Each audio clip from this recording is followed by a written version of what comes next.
जय श्री कृष्ण। राधे राधे। दीदी, आप यहाँ मेहमान बनकर आई हैं, नौकरानी बनकर नहीं।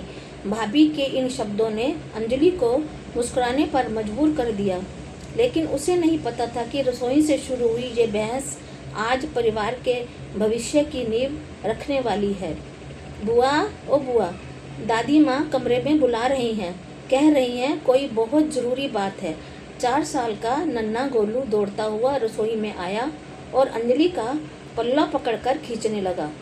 अंजलि ने प्यार से गोलू की नाक चोटी खींची और मुस्कुराते हुए कहा, ठीक है मेरे राजा बेटा, अपनी दादी से कहो कि बुआ बस 2 मिनट में हाथ धोकर आ रही है। ये कहकर मैं फिर से अपनी भाभीयों के साथ सब्जियां कटवाने में व्यस्त हो गई। जब अंजलि हाथ पोंछते हुए अपनी माँ सरला जी के कमरे में पहुंची तो देखा कि माँ मुंह फुलाए सोफे पर बैठी थी। क्या हुआ माँ, आपने क्यों बुलाया? कोई काम था क्या? अंजलि ने उनके पास बैठते हुए पूछा। काम तो तू पिछले 3 दिनों से कर ही रही है। जब से मायके आई है रसोई से बाहर निकलने का नाम ही नहीं लेती। अरे 4 दिन के लिए आई है, कम से कम मेरे पास बैठकर 2 घड़ी बात तो कर, मेरा हाल तो पूछ। क्या सारा समय उन दोनों बहुओं के पीछे पीछे ही घूमती रहेगी? सरला जी ने झुंझलाहट में अपनी गर्दन घुमा ली। अंजलि ने धीरे से माँ का हाथ थामा और शांत स्वर में बोली, माँ आप गलत समझ रही हैं। मैं उनके पीछे नहीं घूम रही थी, बल्कि उनके कंधे से कंधा मिलाकर काम निपटा रही थी, ताकि जब सारा काम जल्दी ख़त्म हो जाए तो हम सब साथ बैठकर चाय पी सके और ढेरों बातें कर सके। सरला जी का गुस्सा अभी शांत नहीं हुआ था। पर क्यों? तू क्यों करेगी काम? शादीशुदा बेटियां जब मायके आती हैं तो वो आराम की हकदार होती हैं।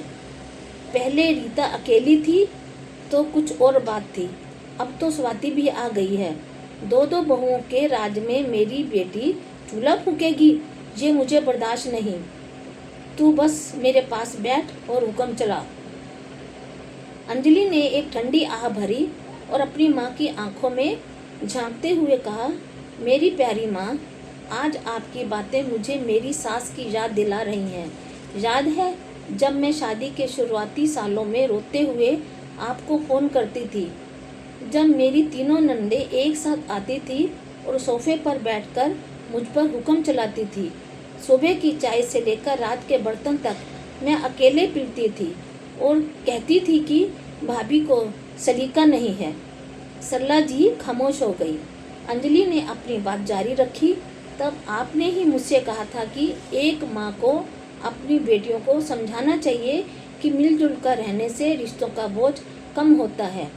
माँ, अगर मेरी ननदें आने वाली होती हैं तो मेरा दम घुटने लगता है। मैं चाहती हूँ कि वो आए, पर मन ही मन दुआ करती हूँ कि जल्दी चली जाए। मैं नहीं चाहती कि रीता और स्वाति भाभी भी मेरे लिए ऐसा ही सोचें। अंजलि ने माँ की गोद में सिर रख लिया और भावुक होकर बोली, मैं अपना मायका खोना नहीं चाहती माँ। मैं चाहती हूँ कि कल को जब आप और पापा नहीं होंगे तब भी ये घर मेरे लिए उतना ही हो जितना आज है। मैं चाहती हूँ कि दोनों मुझे उस दिन भी उतने ही चाव और मान से बुलाएं जितना आज आपके कहने पर बुलाती हैं।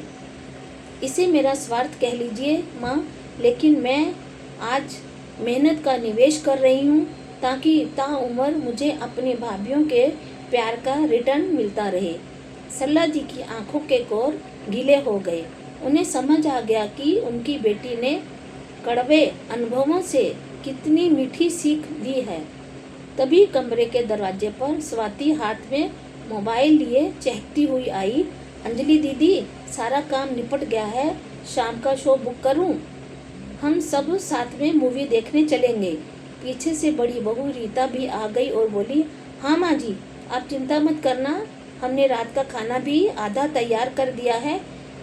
आकर बस गर्मा गर्म रोटियां सेकनी होंगी। आप और दीदी बस तैयार हो जाओ।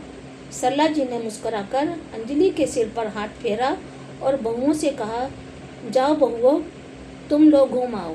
बच्चों को मैं संभाल लूँगी और रात की रोटियां भी मैं ही बना लूँगी।